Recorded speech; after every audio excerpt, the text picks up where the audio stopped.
Ever wonder why you're wide awake at 3 a.m., staring at the ceiling while the world sleeps? It's not just random. There's a hidden reason your body and mind conspire to jolt you awake in the dead of night. Here's the kicker. It might not even be about stress or age, but something ancient, like your DNA programming you for midnight vigilance, or even solar flares messing with your rest. If you're an older adult struggling with sleepless nights, this podcast is for you. We're diving deep into the mysteries of 3 a.m. wake-ups, from grief echoing in the dark to your pancreas staging a blood sugar rebellion. We'll uncover surprising culprits like your medicine cabinet and offer unexpected fixes, like Japanese forest bathing.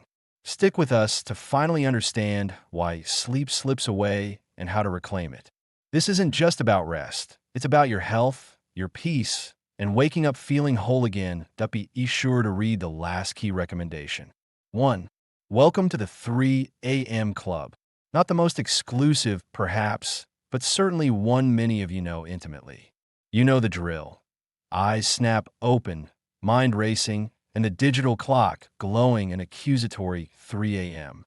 Now, we've all heard about stress and a racing mind, but what if your nightly rendezvous with the ceiling fan has deeper, more dramatic roots? What if it's less about today's worries and more about yesterday's battles, literally? For many, especially our esteemed veterans or anyone who's navigated significant trauma, 3 a.m. isn't just a random hour. It's prime time for the brain's ancient security system to go on high alert. This phenomenon is called hypervigilance. The nervous system gets stuck in a state of heightened alertness, constantly scanning for threats, even when the coast is clear. Think of your grandfather, who even decades after his service, would jolt awake at the slightest creak in the floorboards.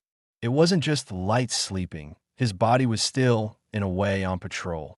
Here's where modern science meets those old war stories. Around 3 to 4 a.m., our bodies naturally experience a dip in melatonin and a rise in cortisol. For most, this is just part of the normal circadian rhythm, preparing us to wake up in a few hours. But for someone whose system has been rewired by trauma, this cortisol surge acts like an unwelcome alarm bell.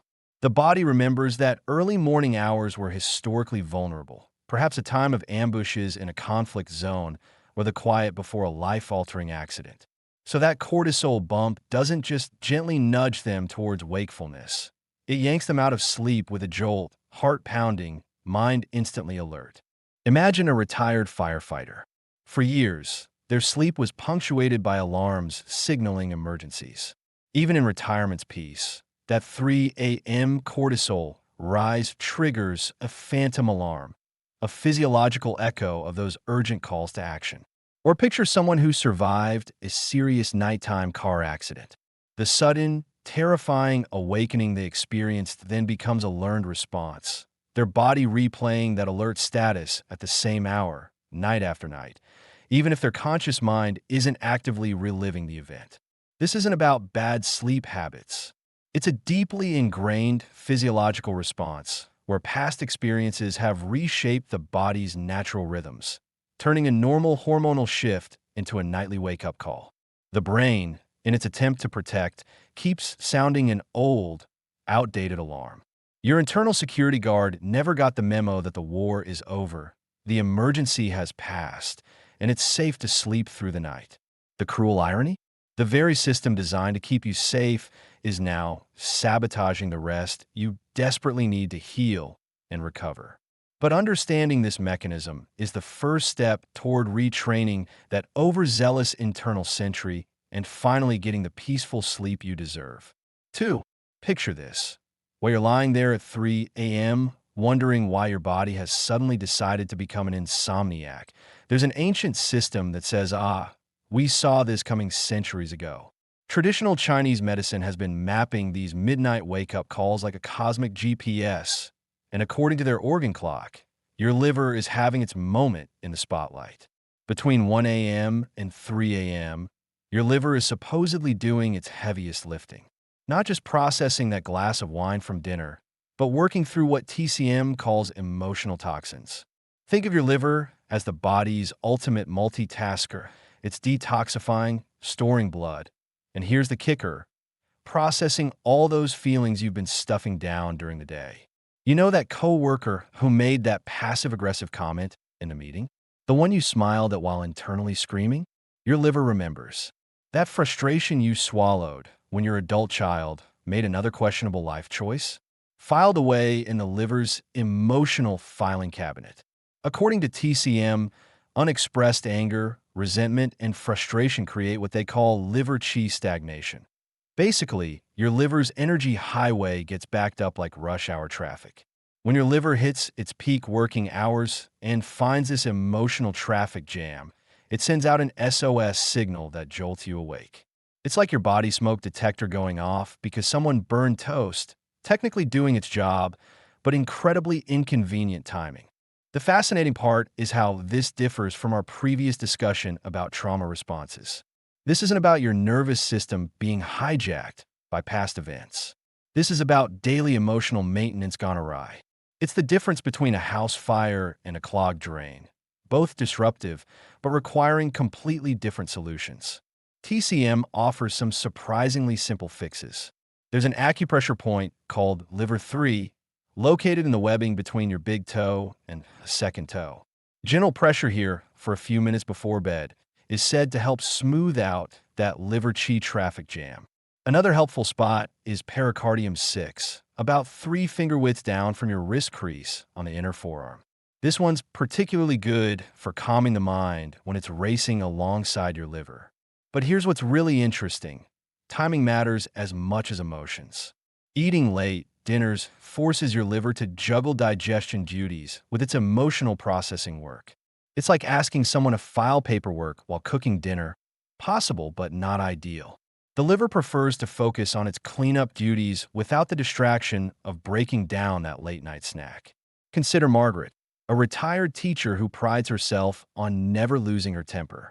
She spent decades perfecting the art of the diplomatic smile while internally cataloging every slight and frustration. Her liver has been working overtime for years, and now in retirement, when she finally has time to sleep, it's staging a revolt every night at 2:30 a.m. sharp. Or think about Robert, who switched to eating dinner at 8 p.m. after retirement, thinking he had all the time in the world. He's not stressed, not traumatized, just confused why he's suddenly becoming a night owl.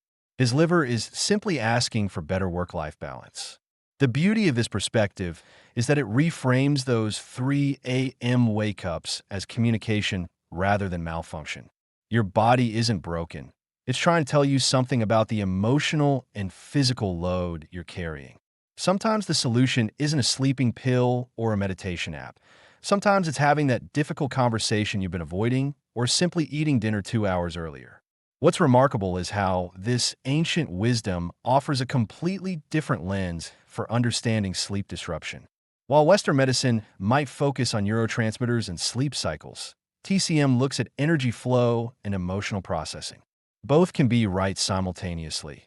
Your liver's 3 a.m. shift might be the perfect storm of cortisol fluctuations meeting emotional overflow. The next time you find yourself staring at the ceiling in the early hours, instead of counting sheep, try asking yourself, what am I not saying? What frustration am I carrying? Your liver might just be trying to get your attention, politely requesting some help with its nightly housekeeping duties. 3. Your medicine cabinet might be staging a midnight mutiny, and you're the last to know. Picture this. You've been faithfully taking your medications, trusting them to keep your heart steady, your cholesterol in check, your mood lifted. But suddenly, 3 a.m. has become your unwelcome appointment with consciousness, and you're wondering if your body has developed some sort of nocturnal rebellion. Meet Arthur, our dedicated birdwatcher who discovered that his new beta blocker had turned him into an accidental insomniac. Not anxious, not worried, just inexplicably alert when he should be dreaming of warblers. Here's the sneaky science. Beta blockers, particularly the older varieties, can interfere with your pineal gland's melatonin production. Think of melatonin as your body's internal lullaby singer, and the beta blocker as someone who keeps clearing their throat during the performance. Arthur's solution wasn't switching medications, but simply moving his dose earlier in the day, giving his natural sleep chemistry room to breathe when bedtime arrived. Then there's Eleanor, whose statin therapy turned her peaceful mystery novel evenings into her own unsolved case. She wasn't just waking up, she was being catapulted awake by vivid, sometimes disturbing dreams, accompanied by muscle aches that made returning to sleep feel impossible. The culprit? Some statins are notorious gatecrashers when it comes to crossing the blood-brain barrier. While they're busy managing cholesterol in your bloodstream, they're also potentially stirring up the dream production department upstairs. Eleanor's doctor switched her to a different type of statin, one less likely to moonlight as a dream director, and her nights returned to their former tranquility. David's story adds another twist to our pharmaceutical mystery. This retired carpenter started an antidepressant for persistent low mood, expecting it might help him sleep better too. Instead, he found himself wide awake at 2 a.m. with an odd restlessness he couldn't shake. The irony? While some antidepressants are famously sedating, certain SSRIs can be surprisingly activating. Taking his medication at bedtime was like having a double espresso before trying to sleep. Moving it to morning transformed both his mood and his sleep patterns. Here's where it gets particularly interesting for those of us with more life experience under our belts. Your aging body processes medications differently than it did decades ago. Your liver might metabolize that blood pressure medication more slowly. Your kidneys might clear that pain reliever less efficiently. And your brain might be more sensitive to substances that cross the blood-brain barrier. What worked perfectly at 45 might be causing midnight mischief at 65. The plot thickens when you consider the ensemble cast in your medicine cabinet. That innocent-looking over-the-counter cold remedy contains a decongestant that's basically pharmaceutical caffeine. The herbal supplement everyone's recommending might be interacting with your prescription medications in ways that show up only when your body's trying to shift into sleep mode. Your body becomes an unwitting chemistry lab, and sometimes the experiments happen at 3 a.m. But here's the really fascinating part. Sometimes that medication-induced wakefulness isn't just about the drug itself. It might be unmasking something else entirely. Perhaps your blood sugar is doing an overnight roller coaster that the medication is making more noticeable. Maybe there's an underlying sleep disorder that was previously masked by different medications or life circumstances. The key insight isn't to fear your medications, but to become a more curious patient. That 3 a.m. wake-up call might be your body's way of saying the timing, type, or combination of your medications needs a thoughtful review. Sometimes the path to better sleep isn't about adding another pill to the collection, but about optimizing what's already there. Before you assume your sleeplessness is just another inevitable part of aging, consider having a medication review with your doctor. Could the timing be adjusted? Is there a different formulation that might work better with your body's current chemistry? Are there any interactions you haven't considered? Your midnight pharmacy might just need a little reorganization to restore the peace. 4. Picture this. It's 3 a.m.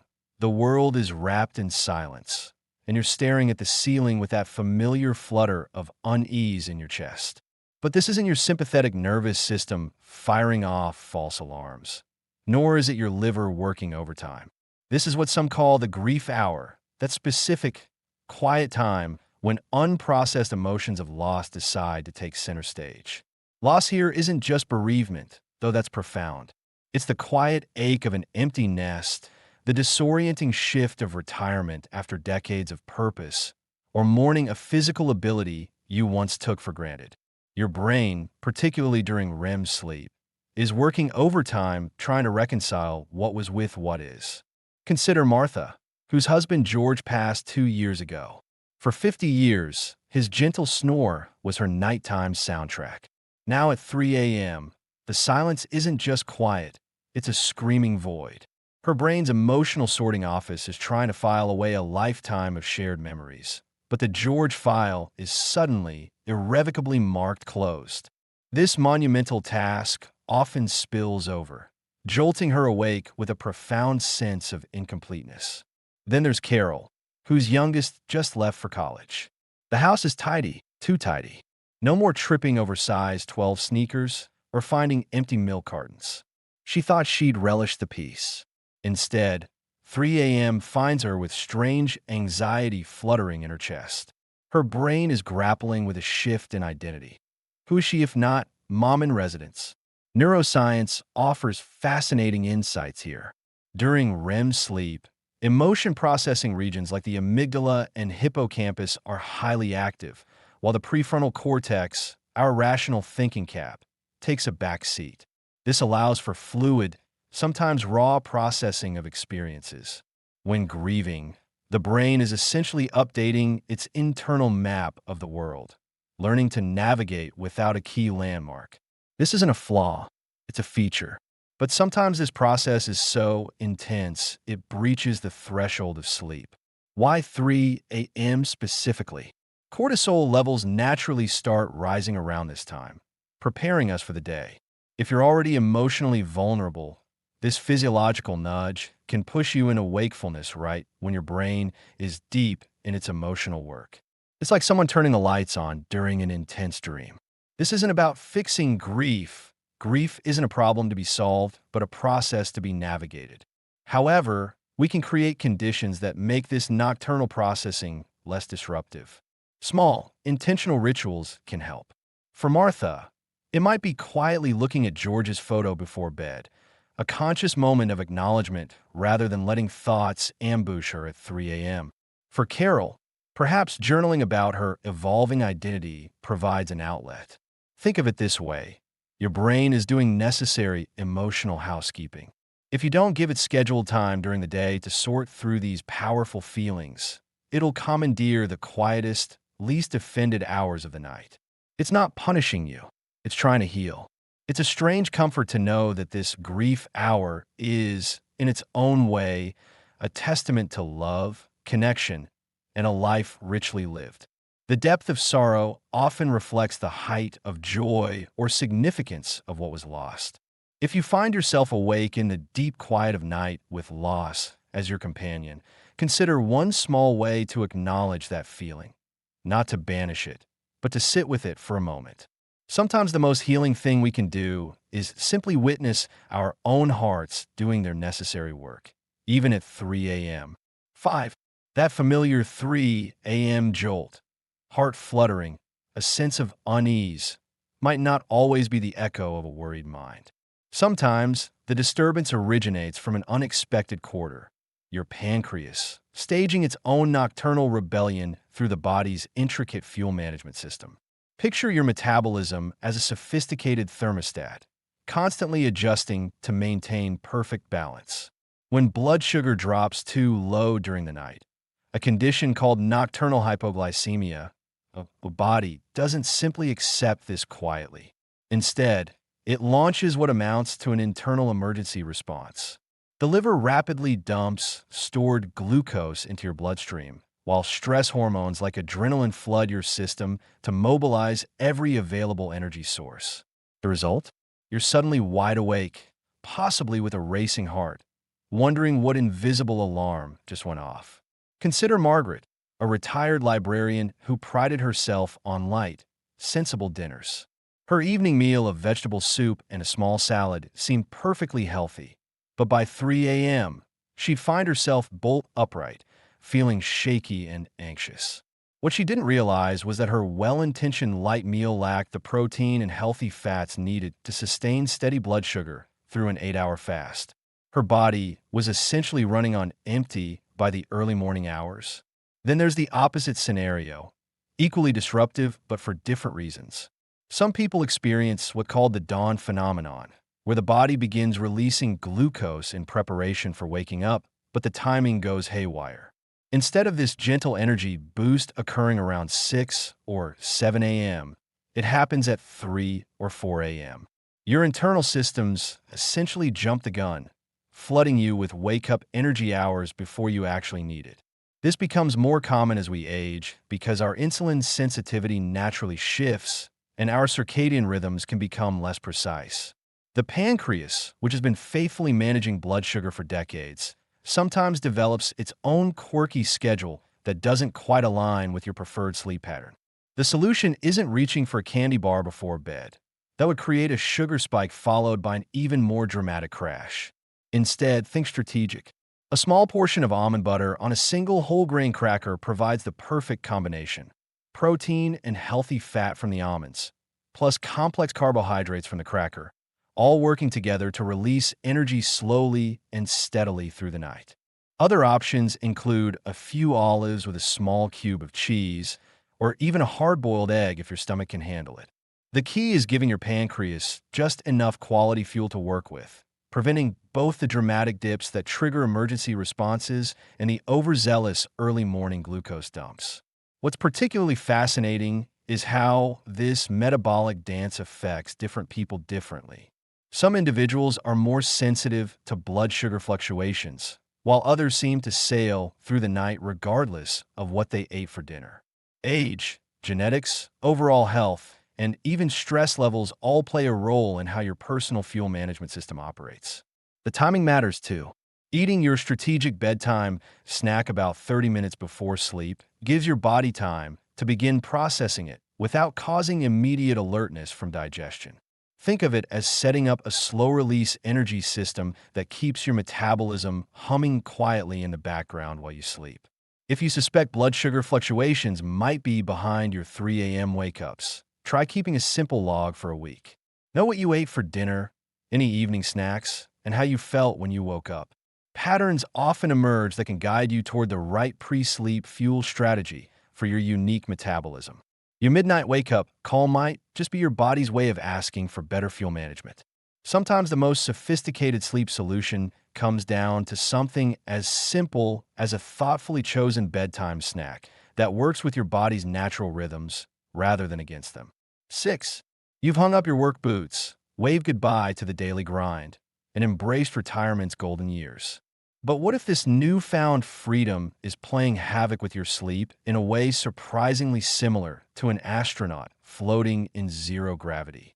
Astronauts in orbit experience a sunrise and sunset every 90 minutes. Their bodies, evolved for Earth's 24-hour cycle, become utterly confused.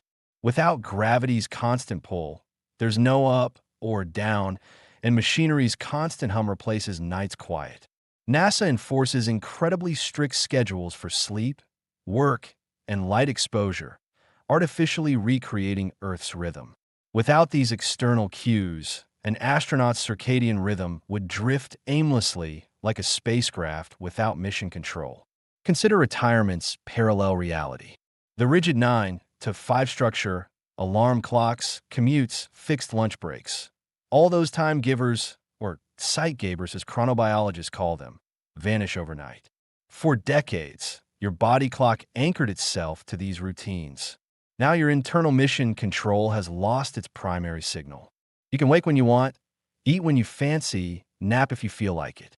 Sounds blissful, but this structural void can send your circadian rhythm into the same free-float state as an astronaut's. Take Arthur, a retired air traffic controller. Decades of precision timing and intense focus were replaced by unstructured days. He'd stay up late watching documentaries, wake mid-morning, eat erratically.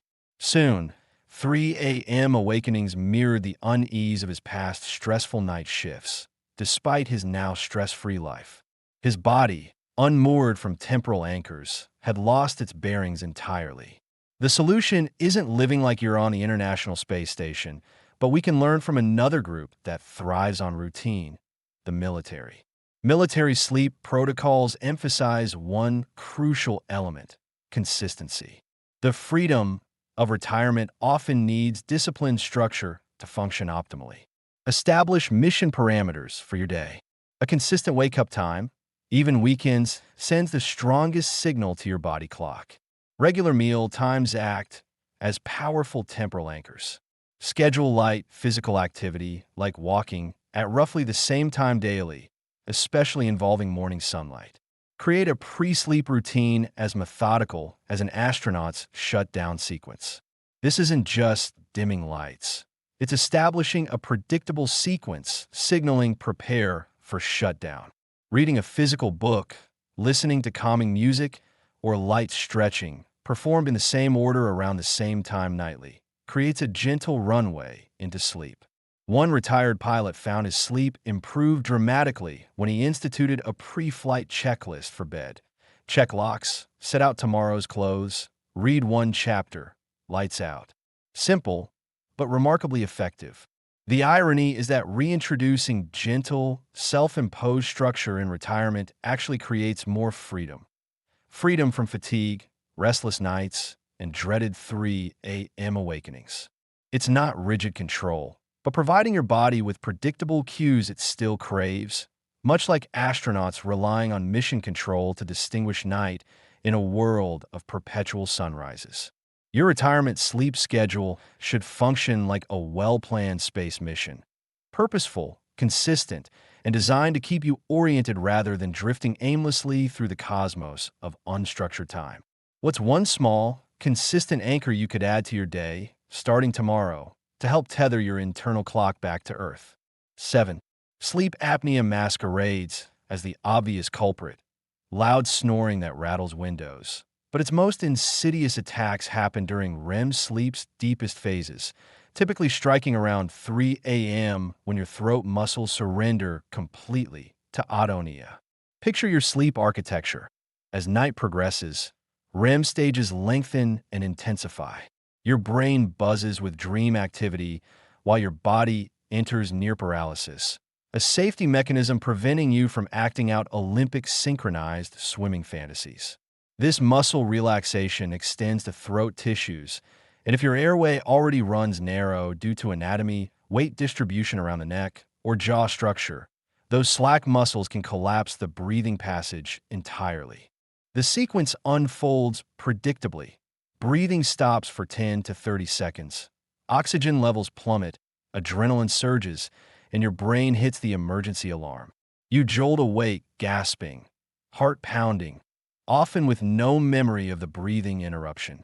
Because REM dominates the latter sleep half, this drama peaks around 3 a.m. The deception runs deeper than missing memories. You might wake feeling anxious, needing the bathroom from adrenaline's diuretic effect, or simply alert without apparent cause. Stress or late caffeine gets blamed while the silent thief continues stealing restorative sleep. Tom's wife Mary endured his walrus-like snoring, but noticed something more alarming. Complete silence following loud snorts, then sudden gasping like surfacing from underwater. Those silent pauses were apneas. The gasps were survival reflexes. This pattern peaked nightly around 2 to 3 a.m., leaving Mary awake and Tom oblivious yet exhausted. Sarah presented differently, a fit woman in her late 60s without dramatic snoring. She jolted awake at 3 a.m. with racing heart, convinced of anxiety attacks. Only when her daughter heard quiet, choking sounds during an overnight stay did the pattern emerge. Sarah's apneas were subtle but equally disruptive. Initially misdiagnosed as anxiety until partner observations prompted proper sleep evaluation. Partner testimony becomes diagnostic gold, often overlooked in brief medical consultations. Reports of breathing pauses, gasping, choking, or unusual restlessness around 3 a.m. provide crucial clues. The diagnostic focus shouldn't center solely on thunderous snoring, but on the telling silence that follows. Moments when concerned partners might nudge you, wondering if you're still breathing. Modern diagnosis has evolved beyond cumbersome sleep lab ordeals. Home sleep apnea tests now offer excellent accuracy, using comfortable devices worn in your own bed to track breathing patterns, oxygen levels, and heart rate. These capture natural sleep behaviors that single lab nights might miss. Advanced smartwatches and under-mattress sensors provide screening data, though dedicated home tests remain diagnostically superior. Sleep apnea transcends weight stereotypes. While excess weight increases risk, anatomical features like recessed chins, enlarged tonsils, or narrow airways can predispose anyone. James, a slim, active retiree, battled persistent fatigue and 3 a.m. awakenings until testing revealed his genetically smaller jaw and deviated septum created perfect conditions for REM-related breathing collapse. The timing isn't coincidental. REM sleep's muscle paralysis, combined with anatomical vulnerabilities, creates a perfect storm during night's deepest phases.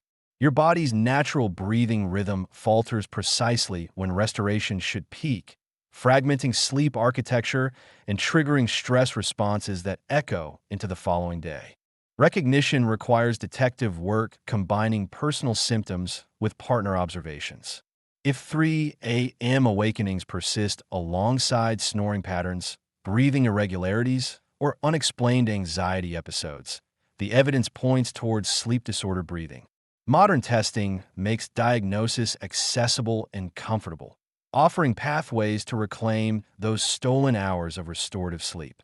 The solution often proves remarkably effective once properly identified. CPAP therapy, oral appliances, or surgical interventions can restore normal breathing patterns, allowing REM sleep to fulfill its restorative purpose without the drama of repeated oxygen crises.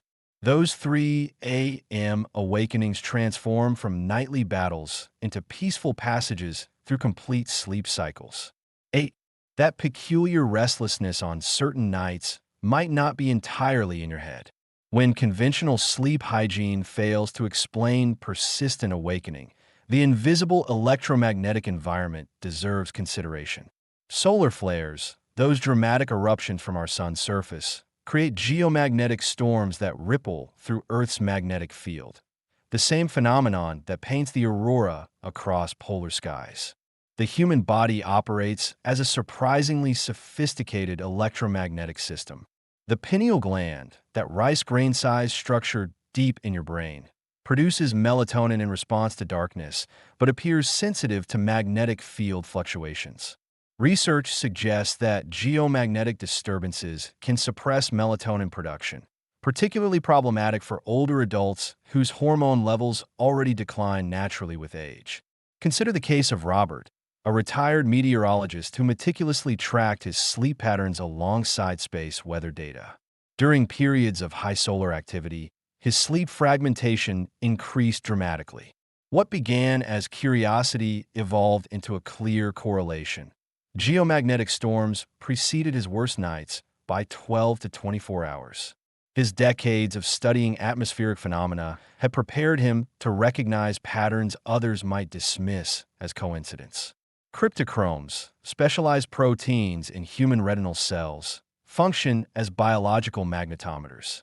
While their role in human circadian rhythms remains under investigation, these same proteins enable migratory animals to navigate using Earth's magnetic field. Age-related changes in cellular function might heighten sensitivity to electromagnetic fluctuations, transforming previously imperceptible signals into sleep-disrupting noise. The electromagnetic landscape of modern bedrooms presents another layer of complexity. Wi-Fi routers pulse continuously, smartphones charge within arm's reach, and digital devices create a subtle but persistent electromagnetic field signature. For most people, these levels remain well below any threshold of concern. However, individuals with heightened electromagnetic sensitivity might experience cumulative effects. Dorothy, a former telephone operator, noticed her sleep deteriorated after moving to a new apartment. Her granddaughter's EMF meter revealed that her bedroom wall backed against the neighbor's home office, complete with multiple routers, printers, and computer equipment running continuously. Relocating her bed to the opposite wall reduced her 3 a.m. awakenings significantly. The change wasn't dramatic. She didn't suddenly sleep like a teenager, but the edge came off that peculiar wired feeling that had plagued her nights. Electric blankets deserve particular attention. Older models, especially those with heating elements running directly beneath the body, create localized electromagnetic fields. Using these devices to warm the bed before sleep, then unplugging them entirely, eliminates potential interference while maintaining comfort. The cumulative electromagnetic load matters more than individual sources. Each device contributes a whisper to the overall electromagnetic conversation. One whisper rarely disturbs. A dozen simultaneous whispers can create perceptible interference with sensitive biological systems.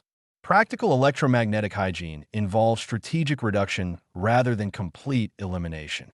Charging phones in another room eliminates both electromagnetic fields and the temptation for late-night screen time. Positioning Wi-Fi routers away from sleeping areas or using timer switches to power them down overnight reduces ambient electromagnetic activity during sleep hours. Some individuals report improved sleep quality after relocating digital alarm clocks away from the bedside. The electromagnetic field from these devices, while minimal, sits mere inches from the head for 8 hours nightly. Moving them across the room maintains their function while reducing proximity exposure. The relationship between electromagnetic fields and sleep remains an active area of research. Individual sensitivity varies considerably, and the mechanisms underlying potential effects continue under investigation. However, for those experiencing unexplained sleep disruption despite addressing conventional factors, electromagnetic considerations offer another avenue for exploration. Sleep laboratories increasingly recognize electromagnetic sensitivity as a potential factor in treatment-resistant insomnia. Some facilities now incorporate electromagnetic field measurements into comprehensive sleep assessments, particularly for patients whose symptoms correlate with environmental factors. The goal isn't electromagnetic paranoia, but rather informed awareness. Simple modifications to the bedroom environment cost nothing and risk no adverse effects. For electromagnetically sensitive individuals, these changes can mean the difference between restless nights and restorative sleep. Creating an electromagnetic sanctuary doesn't require extreme measures. Strategic placement of devices, mindful use of electronic bedding, and attention to cumulative exposure can significantly reduce the invisible static that might be interfering with your body's natural sleep rhythms. Sometimes the most profound solutions address the subtlest disruptions. 9. That 3 a.m. wake-up call might not be your body malfunctioning. It could be your ancient wiring doing exactly what it's supposed to do. Before electric lights turned night into artificial day, humans didn't sleep in one 8-hour block. Historical records reveal a fascinating pattern called segmented sleep, where people naturally divided their rest into two distinct phases. Picture this. Our ancestors would fall asleep shortly after sunset, sleep for about 4 hours, then wake up around midnight or 1 a.m. This wasn't insomnia, it was completely normal. During this wakeful period, known as the watch, people would tend fires, have quiet conversations, engage in intimate moments, reflect on dreams, or even visit neighbors. After an hour or two of calm wakefulness, they'd drift back into their second sleep until dawn.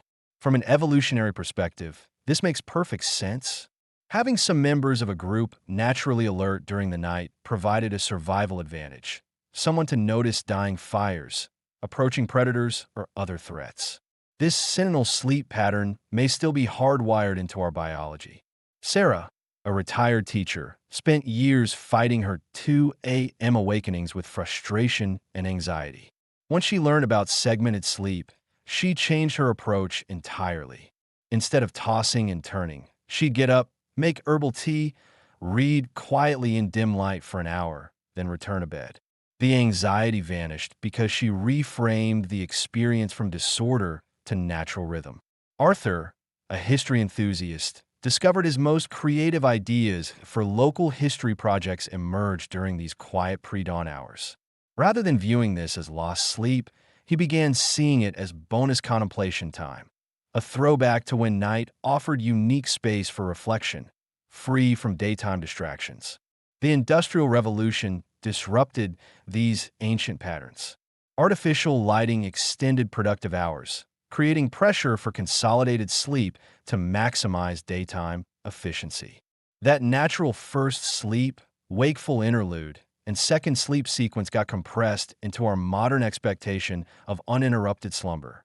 For some people, fighting this ancestral rhythm creates the real problem. If your 3 a.m. awakenings feel calm and observant rather than anxious and panicked, your inner sentinel might simply be checking the perimeter. This doesn't mean all-night waking is charming evolutionary heritage. Genuine sleep disorders require attention. But that surprisingly alert, peaceful wakefulness at 3 a.m. could be your ancient programming running a routine systems check. The key distinction lies in how these awakenings feel. Stress-induced insomnia carries anxiety, racing thoughts, and physical tension. Ancestral wake periods feel different, alert but calm, observant but not worried. Your body isn't broken. It might just be following a very old script. Consider embracing rather than battling these moments. Create a gentle routine for your wakeful period. Dim lighting, quiet activities, no screens, or stimulating content. Many people find that accepting this pattern, rather than fighting it, actually improves their overall sleep quality and reduces the anxiety that often accompanies middle-of-the-night wakefulness. This ancient rhythm reminds us that our relationship with sleep is far more complex and individualized than modern sleep hygiene suggests. Sometimes the most profound healing comes not from forcing our bodies into artificial patterns, but from understanding and working with the deep wisdom they carry. 10.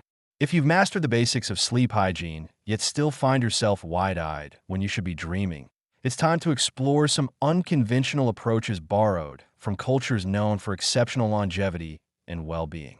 Let's start with Japan's Shinrin-yoku, or forest bathing.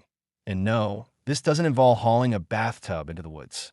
This practice involves immersing yourself mindfully in a forest environment, engaging all your senses rather than simply exercising outdoors. The difference is crucial. Someone might jog through the same forest, elevate their heart rate, and feel energized but not necessarily relaxed.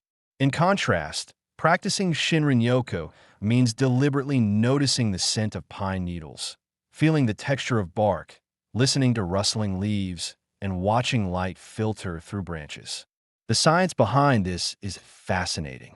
Trees release aromatic compounds called phytoncides, which when inhaled, boost immune function and significantly lower cortisol levels. This isn't just psychological relaxation. It's a measurable biochemical response. Even urban parks can provide these benefits when approached with intentional mindfulness rather than rushed exercise. Next, consider the weighted blanket, often dismissed as trendy nonsense, but backed by solid research on deep pressure stimulation. This gentle, distributed pressure mimics the effect of a firm hug, triggering serotonin release while reducing cortisol. Serotonin serves as a precursor to melatonin, making this a natural pathway to better sleep chemistry. Think of how swaddling calms infants. The same neurological principle applies to adults. The key is finding your optimal weight. A 15-pound blanket might feel like a comforting embrace for someone dealing with anxiety or restless thoughts, while a 10-pound version could ease restless legs without feeling restrictive. It's not about being pinned down, but rather feeling securely held as your nervous system downshifts. Temperature regulation offers another counterintuitive approach. While everyone knows cool rooms promote sleep, how you achieve that optimal body temperature drop matters enormously. Taking a warm bath or shower 60 to 90 minutes before bed creates a physiological trick. As your body cools down afterward, it mimics the natural temperature drop needed to initiate sleep. Even more surprising is wearing socks to bed. This often raises eyebrows from people who worry about overheating, but warming your extremities causes vasodilation. Blood vessels widen, allowing heat to radiate away from your core more efficiently. Someone who always thought they needed to be cold all over might discover that warming just their hands and feet helps their entire system cool down more effectively. These approaches represent a fundamental shift from focusing solely on sleep duration to optimizing sleep quality through environmental manipulation. They work by tapping into your body's innate responses to nature, pressure, and temperature in unexpected ways. The real insight here isn't that these are magic solutions, but that they demonstrate how our bodies respond to subtle environmental cues we often overlook. Sometimes the most effective interventions are the ones that seem to contradict common sense, working with our physiology rather than against it.